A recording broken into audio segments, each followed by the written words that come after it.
మాధవి గారు కొన్ని విషయాలు అడిగారు. ఒకటి, ఏజ్ రిలాక్సేషన్ చేస్తే బాగుంటుందని కోరారు అధ్యక్ష. ఇది ఆల్రెడీ ఫైల్ సర్క్యులేషన్ లో ఉంది, గౌరవ ముఖ్యమంత్రి గారి దగ్గర ఉంది. ఆ ఫైల్ సర్క్యులేట్ అయినా తిరిగి వచ్చిన తర్వాత ఎంత ఏజ్ రిలాక్సేషన్ చేశామనే దానికి నేను సమాధానం చెప్పగలుగుతా అధ్యక్ష.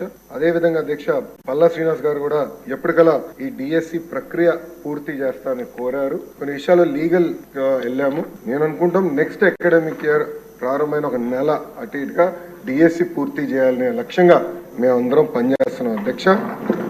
ప్రధానంగా నేను ఇక్కడ చెప్పదలుచుకుంది ఏంటంటే 1994 నుంచి డిఎస్సి పైన పడిన కేసులని వివరాలు మేము తెప్పించుకుని ఎందుకు పడింది, దానివల్ల ఎందుకు డిఎస్సి లేట్ అయింది, అది జరగకుండా పకడ్బందీగా జియో ఇవ్వాలి, నోటిఫికేషన్ ఇవ్వాలనే లక్ష్యంతో మేము పనిచేస్తున్నాం.